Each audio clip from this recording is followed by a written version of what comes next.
Welcome to जी के G S by Raj sir. आज है 9 जुलाई 2024 और 9 जुलाई से संबंधित जितने भी प्रकार के करंट अफेयर के क्वेश्चन बन सकते हैं वे सारे इंपॉर्टेंट क्वेश्चन इस वीडियो में डिस्कशन करने वाले हैं। तो चलिए वीडियो में आगे बढ़ते हैं। अगर अभी तक आपने चैनल को सब्सक्राइब नहीं किया है तो पहले चैनल को सब्सक्राइब करें, बेल आइकन को दबाएँ ताकि आगामी वीडियो की नोटिफिकेशन आपको मिल सके। चलिए पहला क्वेश्चन देखते हैं। पहला क्वेश्चन है, हाल ही में विश्व किस्वाहिली भाषा दिवस कब मनाया गया? तो दोस्तों 7 जुलाई को, ऑप्शन नंबर बी इस क्वेश्चन का राइट आंसर हो जाएगा। 7 जुलाई को विश्व किस्वाहिली भाषा दिवस मनाया जाता है, ये आपको याद रखना है। अच्छा, ये किस्वाहिली भाषा क्या है?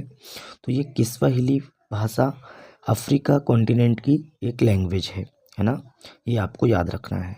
अच्छा, किस्वाहिली भाषा के संबंध में यूनेस्को के सदस्य राज्यों द्वारा एक घोषणा के बाद से हर साल 7 जुलाई को विश्व किस्वाहिली दिवस मनाया जाता है। अच्छा, अफ्रीकी संघ ने भी दोस्तों इसको अपनी आधिकारिक भाषा के रूप में रखा है ना। किसे? किस्वाहिली भाषा को अफ्रीकी संघ ने अपनी आधिकारिक भाषा रखी है, ये आपको याद रखना है। अच्छा, इम्पोर्टेंट डे वाला क्वेश्चन है। तो 1 जुलाई को कौन सा दिवस मनाया गया? 1 जुलाई को सीए दिवस, जीएसटी डे और राष्ट्रीय चिकित्सक दिवस मनाया गया। 2 जुलाई को विश्व खेल पत्रकार दिवस मनाया गया। 3 जुलाई को अंतर्राष्ट्रीय प्लास्टिक बैग मुक्त दिवस मनाया गया। 4 जुलाई को अमेरिका का स्वतंत्रता दिवस मनाया गया। 6 जुलाई को विश्व जोनोसिस दिवस मनाया गया और 6 जुलाई को ही अंतर्राष्ट्रीय सहकारिता दिवस मनाया गया। ये आपको इम्पोर्टेंट डे याद रखना है। चलिए नए क्वेश्चन की बात करते हैं। हाल ही में ग्लोबल स्टार्टअप समिट कहाँ आयोजित होगी? तो ग्लोबल स्टार्टअप समिट ये दिल्ली में आयोजित होगी। कहाँ पे होगी? दिल्ली में आयोजित होगी। इस क्वेश्चन का राइट आंसर हो जाएगा ऑप्शन नंबर बी। नए क्वेश्चन की बात करते हैं। हाल ही में वित्त वर्ष 2023-24 में गुजरात का एफडीआई कितने प्रतिशत बढ़कर 7.3 बिलियन डॉलर हो गया है? तो 55% बढ़कर, कितना दोस्तों? 55% बढ़कर फाइनेंशियल ईयर 2023-24 में गुजरात का एफडीआई 55% बढ़कर 7.3 बिलियन डॉलर हो गया है, ये आपको याद रखना है। अच्छा, सर्वाधिक एफडीआई प्राप्तकर्ता कौन सा राज्य है? तो ये बताएंगे हम महाराष्ट्र। कौन सा राज्य है? महाराष्ट्र राज्य है, ये आपको याद रखना है। नए क्वेश्चन की बात करते हैं। नए क्वेश्चन है, हाल ही में सनथ जयसूर्या किस देश की क्रिकेट टीम के कोच बने हैं? तो सनथ जयसूर्या ये श्रीलंकाई क्रिकेटर हैं और ये श्रीलंका टीम के ही कोच बने हैं, ये आपको याद रखना है। अच्छा, श्रीलंका की बात करें, राजधानी है कोलंबो, कमर्शियल राजधानी, और जयवर्धन है पुरेकुट्टे। अच्छा, मुद्रा है श्रीलंकाई रुपया, प्रधानमंत्री है दिनेश गुणवर्धन और प्रेसिडेंट कौन है? राष्ट्रपति तो रानिल विक्रम सिंघे, ये आपको याद रखना है। देखिए श्रीलंका के बारे में अगर देखा जाए तो श्रीलंका में भारतीय आवास परियोजना के तहत 1300 घरों के निर्माण का औपचारिक शुभारंभ हुआ है। वनडे में दोहरा शतक लगाने वाले पहले श्रीलंकाई क्रिकेटर पथुम निशंका बने हैं। श्रीलंका और मॉरिशस ने यूपीआई सर्विस को वर्चुअली लॉन्च किया है। भारत श्रीलंका के पर्यटन स्रोत के रूप में शीर्ष पर रहा है। नए भारतीय उच्चायुक्त संतोष झा ने श्रीलंका में पदभार ग्रहण किया है। भारतीय सशस्त्र बलों को श्रीलंका में गोल्डन आउल पुरस्कार से सम्मानित किया गया है। इतना फैक्ट आपको श्रीलंका के बारे में याद रखना है। नए क्वेश्चन है, हाल ही में कौन एससीओ का 10वां सदस्य बना है? तो एससीओ का 10वां सदस्य बेलारूस बना है, ये आपको याद रखना है। अच्छा, संघाई कॉरपोरेशन ऑर्गेनाइजेशन ये इसका फुल फॉर्म है। अच्छा, इसकी स्थापना 2001 में हुई थी, है ना। मुख्यालय कहाँ है? बीजिंग में है। बीजिंग कहाँ है? चीन में है, ये आपको याद रखना है। झांग मिंग, है ना, कौन? झांग मिंग इसके वर्तमान प्रमुख हैं, ये भी आपको याद रखना है। चलिए नए क्वेश्चन की बात करते हैं। हाल ही में किसे डॉक्टर सी नारायण रेड्डी साहित्य पुरस्कार मिला है? तो डॉक्टर सी नारायण रेड्डी साहित्यिक पुरस्कार ये किन्हें मिला है? ये है शिव शंकरी, है ना, ये है शिव शंकरी और ये है तमिल लेखिका तो इनको दोस्तों डॉक्टर सी नारायण रेड्डी साहित्यिक पुरस्कार मिला है। ये है शिव शंकरी। नए क्वेश्चन की बात करते हैं। उससे पहले देख लेते हैं, स्वप्ना कलिंगल ने स्पाइस अवार्ड 2024 जीता है। म्यूनिक फिल्म फेस्टिवल में लाइफ टाइम अचीवमेंट अवार्ड के से केंट विंसलेट को सम्मानित किया गया है। पी गीता ने नारीवादी अध्ययन के लिए प्रथम के सरस्वती अम्मा पुरस्कार जीता है। किसने? पी गीता ने।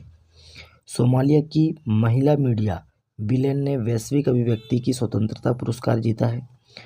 पेन पिंटर पुरस्कार 2024 से अरुंधति रॉय को सम्मानित किया गया है। संजना ठाकुर ने 2024 का राष्ट्रमंडल लघु कथा पुरस्कार जीता है।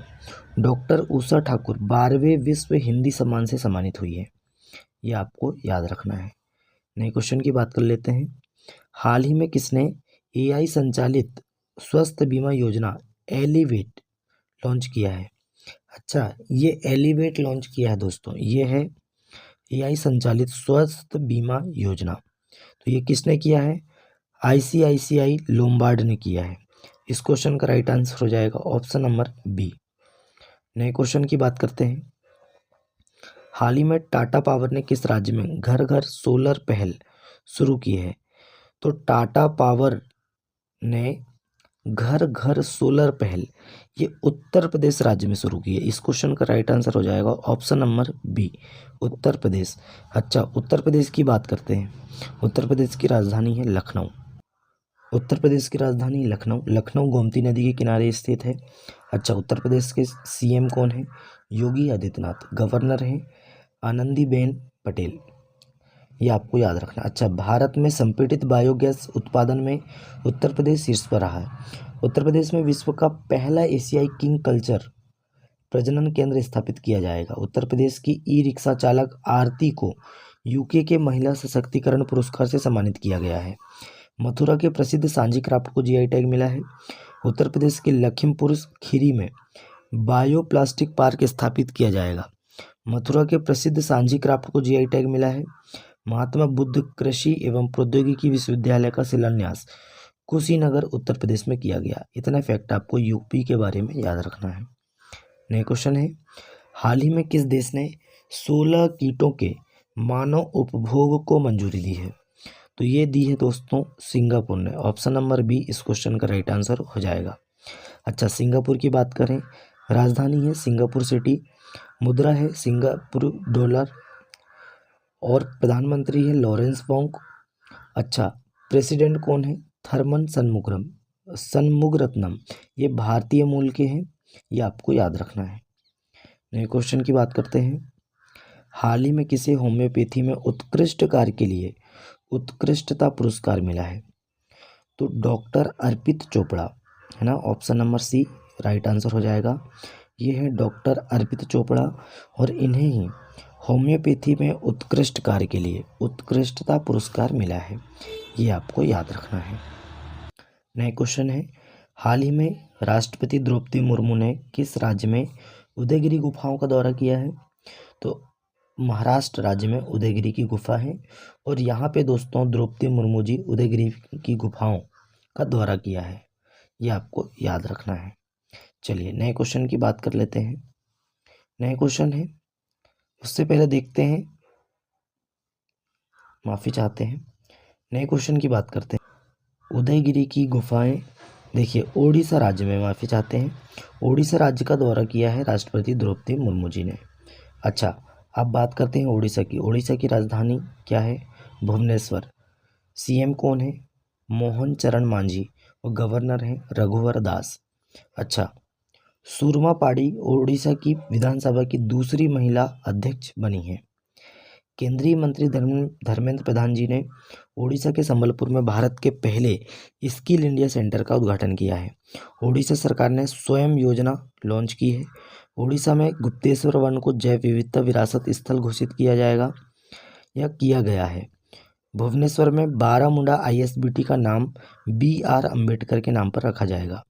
ओडिशा के रेडान चटनी को जीआई टैग मिला है, इसे स्थानीय भाषा में काई चटनी बोलते हैं। ओडिशा की मनीषा पांडे भारत की पहली वुमेन एडी कैंप बनी है। ये आपको ओडिशा के बारे में फैक्ट याद रखने हैं। नए क्वेश्चन है, हाल ही में किसने फाफ्ट की अध्यक्षता संभाली है? फाइनेंशियल एक्शन टास्क फोर्स है ना, ये इसका फुल फॉर्म है। इसका मुख्यालय है पेरिस में। अच्छा, इसकी अध्यक्षता किसने संभाली है? तो एलिजा दे एंडा माद्राजो है ना, ये इनका नाम है।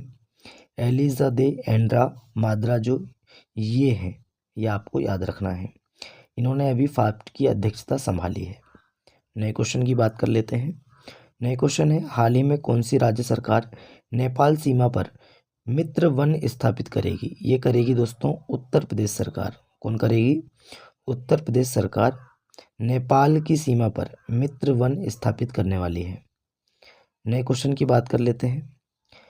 देखिए, उत्तर प्रदेश की बात करें तो उत्तर प्रदेश, अच्छा नेपाल की बात करते हैं, माफ़ी चाहते हैं। नेपाल की बात करें, बहुराष्ट्रीय सैन्य अभ्यास शांति प्रयास चतुर्थ नेपाल में शुरू हुआ है।